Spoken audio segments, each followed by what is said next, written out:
Hi കൂട്ടുകാരെ, പുതിയൊരു വീഡിയോയിലേക്ക് എല്ലാവർക്കും സ്വാഗതം. അങ്ങനെ ശ്രുതി വീട് വിട്ടിറങ്ങുകയാണ് കേട്ടോ. കാരണം എന്തിനാണ് അശ്വിൻ തന്നെ വിവാഹം കഴിച്ചതെന്ന സത്യം ശ്രുതിക്ക് അറിയണം. അതിൻ്റെ സത്യാവസ്ഥ അശ്വിൻ്റെ വായിൽ നിന്ന് തന്നെ പറയണം. അപ്പം മറ്റുള്ളവരെ കാണിക്കാൻ വേണ്ടി തന്നോട് സ്നേഹം പ്രകടിപ്പിക്കുന്നു എന്ന സത്യം ശ്രുതി മനസ്സിലാക്കണം. അങ്ങനെ ശ്രുതി അഞ്ജലിയോട് പറയാൻ ഒരുങ്ങുമ്പോൾ അശ്വിൻ പറയാണ്, ഇനി എന്ത് പറഞ്ഞാലും ശരി, അത് ഞാൻ പറയില്ല എന്ന് പറയുമ്പോൾ എന്നാൽ ശരി, ഞാൻ ഈ വീട് വിട്ടിറങ്ങുന്നു എന്ന് പറഞ്ഞിട്ട് അവിടെ നിന്നും വീട് വിട്ടിറങ്ങണം കേട്ടോ. അപ്പോൾ അതിനെക്കുറിച്ചുള്ള ഞാൻ മുമ്പ് പറഞ്ഞിട്ടുണ്ട്. അപ്പോൾ അങ്ങനെ ശ്രുതി വീട്ടിലോട്ട് പോവാണ്. അപ്പോൾ ഈ സമയം അശ്വിൻ പറയുന്നുണ്ട്, നിൻ്റെ ചേച്ചിയുടെ ജീവിതം ഇന്നത്തോടു കൂടി കഴിഞ്ഞു. വൈകുന്നേരം ഒരു 5 മണിയുണ്ടെങ്കിൽ ആ സമയം നീ എൻ്റെ വീട്ടിലോട്ട് തിരികെ എത്തിയില്ലെങ്കിൽ ഞാൻ എന്തായാലും നിൻ്റെ ചേച്ചിനെ ആകാശ് ഡിവേഴ്സ് ചെയ്തിരിക്കുമെന്ന് പറയട്ടെ. ഇത് കേൾക്കുന്ന ശ്രുതി പറയണേ, എൻ്റെ ആകാശ് എന്ന് പറയുന്ന ചേച്ചി ആത്മാർത്ഥമായി സ്നേഹിക്കുന്നുണ്ട്. അതുകൊണ്ട് നിങ്ങൾ അങ്ങനെയുള്ള ഭീഷണികളൊന്നും മുഴക്കിയിട്ട് യാതൊരു കാര്യമില്ല എന്ന് പറയണ്ടേട്ടോ. അങ്ങനെ ശ്രുതി ഇങ്ങനെ പറയുമ്പോൾ അശ്വിൻ പറയാണ്, എൻ്റെ വാക്കുകളാണ്, അതുകൊണ്ട് നീ വീട്ടിലോട്ട് വന്നില്ലെങ്കിൽ തീർച്ചയായും നിനക്ക് ഈ പറയുന്നത് പോലെ വിവാഹമോചനം ഈ പറയുന്ന നിൻ്റെ ചേച്ചിക്ക് ഉണ്ടാവുമെന്ന് പറയണ്ട. അങ്ങനെ 5 മണി കഴിഞ്ഞിട്ടും അശ്വിൻ വിളിക്കുന്നില്ല, അശ്വിൻ പറയുന്നില്ല, വരുന്നില്ല, അതൊക്കെ ആയിരിക്കും കേട്ടോ. അപ്പോൾ 5 മണിയോട് കൂടിയിട്ട് കാണാം തൻ്റെ വീട്ടിലോട്ട് ഒരു കൊറിയറിൻ്റെ ഒരാൾ വരുന്ന കേട്ടോ. അത് കാണുന്ന ശ്രുതി വാതിൽ തുറക്കാൻ അശ്വിനായിരിക്കും എന്ന് കരുതി വാതിൽ തുറക്കാണ്. അപ്പോൾ കാണുന്ന ഒരു കൊറിയർകാരനായിരിക്കും കേട്ടോ. അപ്പോൾ ഉടൻ തന്നെ അയാൾ എന്തിനാ വന്നതെന്ന് ചോദിക്കുമ്പോൾ ഇതിൽ കുറച്ച് കൊറിയർ ഇങ്ങോട്ടേക്ക് ഉണ്ട് എന്ന് പറഞ്ഞിട്ട് അയാൾ കൊടുക്കണം കേട്ടോ. അപ്പോൾ ശ്രുതി അത് പാക്കറ്റ് പൊട്ടിച്ച് നോക്കുമ്പോൾ അവിടെ തന്നെ അമ്മായിയും ശ്രുതിയുടെ അമ്മയൊക്കെ ഓടിയെത്താണ് കേട്ടോ. അപ്പോൾ അത് പൊട്ടിച്ച് നോക്കുമ്പോൾ കാണുന്ന കാഴ്ച ശ്രുതിയുടെയും അതുപോലെ ശ്രുതിയുടെ അല്ല, പ്രീതിയുടെയും ആകാശിൻ്റെയും വിവാഹാൽബായിരിക്കും കേട്ടോ. അപ്പോൾ അത് കാണുന്ന അവർക്ക് എല്ലാവർക്കും സന്തോഷമാവാണ്. ഇതേ സമയം വേറൊരു കൊറിയറും കൂടി ഉണ്ടാവും കേട്ടോ. ഇത് ശ്രുതിയുടെ കൈകളിൽ കൊടുക്കണമെന്ന് പറഞ്ഞിട്ടുണ്ട്. ആരാണ് ഈ ശ്രുതി എന്ന് പറയുമ്പോൾ ഞാനാണെന്ന് പറയുന്നത് ശ്രുതി. അങ്ങനെ അത് പൊട്ടിക്കാൻ പറയണം കേട്ടോ. അപ്പോൾ ഈ സമയം അയാൾ പറയുന്നുണ്ട്, നിങ്ങൾക്കൊരു ഫോൺ കോളും കൂടി ഉണ്ട് എന്ന് പറയണേ. അങ്ങനെ അയാൾ ഈ ഫോൺ കൊടുക്കാനായിട്ട്. അപ്പോൾ അത് കൊറിയർക്കാരനൊന്നും ആവില്ല, അശ്വിൻ പറഞ്ഞയച്ച ഒരാളായിരിക്കും ഇത് ഇവിടെ കൊണ്ടു കൊടുക്കാൻ പറഞ്ഞ ആ ഉത്തരവാദിത്തം കേട്ടോ. അങ്ങനെ അയാൾ ശ്രുതിയുടെ കൈകളിൽ ഫോൺ കൊടുക്കുമ്പോൾ ഹലോ, നിങ്ങൾ ആരാന്ന് ചോദിക്കുമ്പോൾ ഞാനാണ് അശ്വിൻ സായിറാം. നീ ഇന്ന് 5 മണിയോട് കൂടി നീ വീട്ടിലോട്ട് തിരികെ പോയില്ലല്ലോ, ഇനി നീ ആ ഒരു ലെറ്റർ ഒന്ന് പൊട്ടിക്കുക എന്ന് പറയണം. ഇതേസമയം ശ്രുതി തൻ്റെ ചെവിയിൽ ആ ഫോൺ വെച്ചിട്ട് ആ ലെറ്റർ പൊട്ടിച്ച് നോക്കുമ്പോൾ അതിൽ കാണാം ഒരു ഡിവേഴ്സ് പേപ്പർ ഇട്ടാ. ആ ഡിവേഴ്സിൽ ഇങ്ങനെ ഒപ്പിട്ടിട്ടില്ല. അതെന്തായാലും കുറച്ച് നിമിഷങ്ങൾക്ക് ശേഷം ഒപ്പിടും. പിന്നെ നിൻ്റെ പ്രീതിയുടെ വിവാഹ ജീവിതം പറയാനില്ല എന്ന് പറയട്ടോ. ഇത് കേൾക്കുന്ന ശ്രുതി ആകെ പേടിക്കാണ് എന്ന് പറഞ്ഞിട്ട് അശ്വിനാകെ ഫോൺ കട്ട് ചെയ്യാണ്. ഇതേ സമയം ഇതിൻ്റെ സത്യാവസ്ഥ അറിയാൻ വേണ്ടിയിട്ട് ആകാശിൻ്റെ അരികിലോട്ട് പോകാൻ ശ്രുതി ഓടുകയാണ് കേട്ടോ. അങ്ങനെ ശ്രുതി ആകാശിൻ്റെ അരികിലോട്ട് ഓഫീസിലോട്ട് ഓടി ചെല്ലാണ്. പക്ഷേ അവിടെ സെക്യൂരിറ്റി 2 പേര് നിൽക്കുന്നുണ്ടാവും. അപ്പോൾ അവർ പറയാണ്, നിങ്ങൾ അകത്തോട്ട് കടത്തിവിടാൻ പറ്റില്ലെന്ന് പറയണ്ട. ആഹാ, ഇതെന്തൊരു ബുക്കിലാണ് ഈ പറയുന്നത്, എന്നെ അകത്തോട്ട് കടത്തിവിടാൻ പറ്റില്ലെന്നാ? ഞാൻ ആരാണെന്ന് നിങ്ങൾക്കറിയോ? നിങ്ങൾ ആരാണെങ്കിലും ഞങ്ങൾക്ക് പറഞ്ഞു വിടാൻ പറ്റില്ല. ഞങ്ങൾക്ക് അശ്വിൻ സായിറാമിൻ്റെ ഉത്തരവാണ് നിങ്ങളെ അകത്തോട്ട് വിടരുതെന്ന്. ഞാൻ അശ്വിൻ സായിറാമിൻ്റെ ഭാര്യയാടോ എന്ന് പറയുമ്പോൾ ബാക്കിൽ നിന്ന് ഒരു ക്ലാപ്പ് കേൾക്കുന്നു കേട്ടോ. ഒരു കയ്യടി കേൾക്കുന്ന ശ്രുതി തിരിഞ്ഞു നോക്കുമ്പോൾ അശ്വിൻ സാറായമാണ് കേട്ടോ. ആഹാ, ഇത് കൊള്ളാലോ, എൻ്റെ ഭാര്യയെന്നോ? എന്താ താങ്കൾ പറയുന്നത്? അത് കേട്ടോടൊന്നിന് ശ്രുതിക്ക് ദേഷ്യം പിടിക്കാൻ കേട്ടോ. എൻ്റെ അനുവാദമില്ലാതെ നിനക്ക് അകത്തോട്ട് കയറാൻ പറ്റില്ല എന്ന് ശ്രുതിയോട് അശ്വിൻ പറയണം. അപ്പോൾ ശ്രുതി പറയണേ, നിങ്ങളുടെ അനുവാദം ആര് വില വെക്കുന്നു? ഞാൻ അകത്തോട്ട് കയറും, ഇത് എൻ്റെ ഓഫീസാണ്, ഞാൻ പറയുന്നത് കേട്ട് നിൽക്കുന്ന പിയൂണാണ് ഇവിടെ നിൽക്കുന്നത്, സെക്യൂരിറ്റിയാണ് ഈ നിൽക്കുന്നത് എന്നൊക്കെ ഇങ്ങനെ പറയുമ്പോൾ അതൊന്നും കാണില്ലല്ലോ എന്ന് ശ്രുതി പറയണം. അങ്ങനെ ശ്രുതി അകത്തോട്ട് ഇടിച്ച് കയറുമ്പോഴേക്കും അവർ ശ്രുതിയെ ഇങ്ങനെ കൈകാര്യം ചെയ്യാൻ വരുമ്പോൾ ശ്രുതിക്ക് പേടിയാവണം കേട്ടോ. അങ്ങനെ ശ്രുതി ഇങ്ങനെ പിറകോട്ട് പോവാണ്. ഇതേ സമയം ശ്രുതിയോട് പറയാണ്, ഇപ്പോഴെന്തായി? ഞാൻ പറഞ്ഞില്ലേ തനിക്ക് ഒരിക്കലും ആകാശിനെ കാണാൻ പറ്റില്ല. കുറച്ച് കഴിയുമ്പോഴേക്കും ആകാശ് ഈ പേപ്പറിൽ ഒപ്പിടും. ആ ഒപ്പിട്ട പേപ്പറായിരിക്കും ഇനി നിൻ്റെ വീട്ടിൽ വരാൻ പോകുന്ന. അതിൽ ഈ പറയുന്ന പ്രീതിയെ ഒപ്പിടും. നിൻ്റെ ചേച്ചിയും പിന്നാലെ വരും. പെട്ടിയും കിടക്കെടുത്ത് അവിടോട്ട് വരുന്ന ആ രംഗമായിരിക്കും കാണുന്നതെന്ന് പറയണം കേട്ടോ.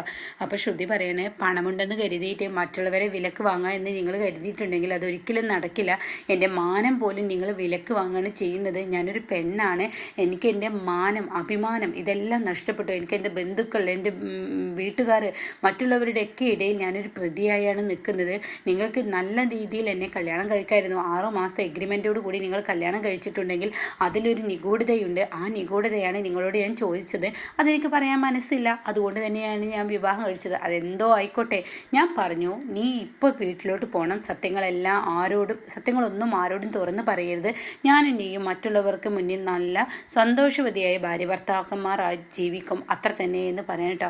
അപ്പോൾ ഇത് കേൾക്കുന്നതിനോട് കൂടിയിട്ട് ശ്രുതിക്ക് ദേഷ്യം വരികയാണ്. അങ്ങനെ ശ്രുതി തൻ്റെ കൈ ഇങ്ങനെ മടക്കി പിടിക്കണം, ഇഷ്ടമായി കാണുമ്പോൾ എനിക്ക് ദേഷ്യം പിടിക്കുന്നല്ലോ എന്നിങ്ങനെ ചിന്തിക്കുന്നുണ്ട്. അങ്ങനെ അശ്വിൻ പറയാണ്, ഇതാണ് അശ്വിൻ സായിറാം. അശ്വിൻ സായിറാം എന്ന് പറയുന്ന ആൾ വിരൽ നൊടിക്കുന്നതേ നടക്കുള്ളൂ, അതിനപ്പുറത്ത് ഒന്നും നടക്കില്ല. നിനക്ക് പോവാം, നിനക്കിവിടെ നിൽക്കാൻ പറ്റില്ല, നിനക്ക് പോവാം, ആകാശിനെ നിനക്ക് കാണാൻ പറ്റില്ല എന്ന് പറയട്ടോ. ആ സമയമാണ് അങ്ങോട്ടേക്ക് ഇങ്ങനെ ശ്രുതി ഇങ്ങനെ പോകുന്ന സമയത്ത് അവിടെ ഒരു ബക്കറ്റ് വെള്ളം ഇരിക്കുന്നുണ്ടാവും കേട്ടോ.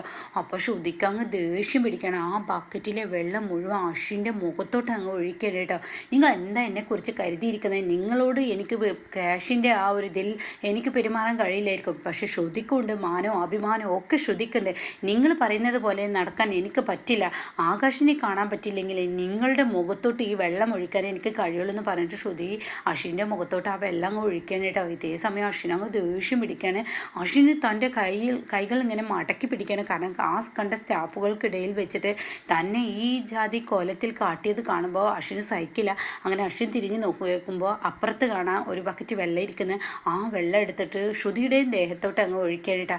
അപ്പോൾ ശ്രുതിയാണെങ്കിൽ ആ സാരിയിൽ ഇങ്ങനെ നനഞ്ഞ് നിൽക്കണം, ആകെ ഇങ്ങനെ ഒട്ടി നിൽക്കുമ്പോഴാണ് പെട്ടെന്ന് ശ്രുതി വേറെ വെള്ളം ഇരിക്കുന്നുണ്ടോ എന്ന് നോക്കിയിട്ട് ശ്രുതി തിരിയുമ്പോൾ അവിടോട്ട് ആകാശം ഈ പറയുന്ന ആളുകളെല്ലാവരും കൂടി കയറി വരികയെന്ന് വെച്ചാൽ കുറച്ച് ക്ലൈൻറ്റും കൂടി കയറി വരികയാണ് കേട്ടോ.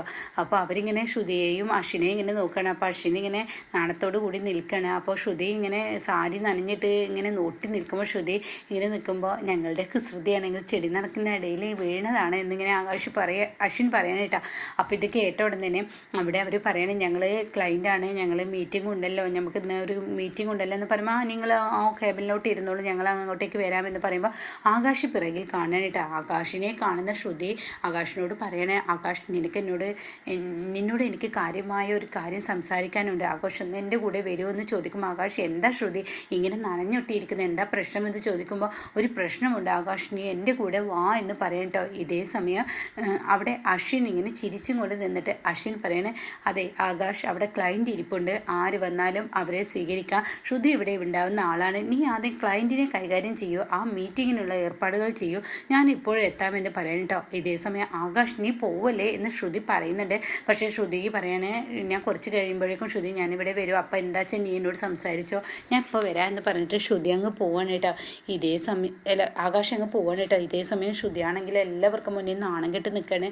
ഈ സമയം അശ്വിൻ പറയണേ, നീ എന്താ എന്നെക്കുറിച്ച് കരുതിയത്, എൻ്റെ അനിയൻ ഞാൻ പറഞ്ഞതേ കേൾക്കുള്ളൂ, ഞാൻ പറഞ്ഞത് അവൻ ചെയ്യുള്ളൂ, എന്തായാലും ഇപ്പോൾ കണ്ടോ, നീ വീട്ടിലോട്ട് തിരികെ പോയില്ലെങ്കിൽ ഈ ഡിവേഴ്സ് പേപ്പറിൽ അവൻ ഒപ്പിടുമെന്ന് പറഞ്ഞിട്ട് അങ്ങനെ ശ്രുതി ക്യാൻറ്റീനിൽ ആകാശിനെയും കാത്തിങ്ങനെ ഇരിക്കണേട്ടാ. അപ്പോൾ ആകാശാണെങ്കിലോ ഒരു സൈഡിലോട്ട് ചായ കുടിക്കാൻ വന്നിട്ടുണ്ടാവും. അങ്ങനെ ആകാശ് അവിടെ ഇങ്ങനെ വന്നിരിക്കുകയാണ്. അപ്പോൾ ഉടൻ തന്നെ ഇങ്ങനെ ആകാശ് വന്നിട്ട് ശ്രുതി ഒരു സൈഡിലിരിക്കുന്നുണ്ട്, പക്ഷെ ആകാശിനെ ശ്രുതി കണ്ടിട്ടുണ്ടാവില്ല. അപ്പോൾ അശ്വിൻ ആകാശ് ഈ പേപ്പറുകളിൽ നീ ഒപ്പിട്ടേ എന്ന് പറയുമ്പോൾ ആകാശ് എന്ത് ചെയ്യുന്നു, പെട്ടെന്ന് അങ്ങ് വന്ന് ആ പേപ്പറുകളിൽ അങ്ങ് ഒപ്പിടുകയാണ് കേട്ടോ.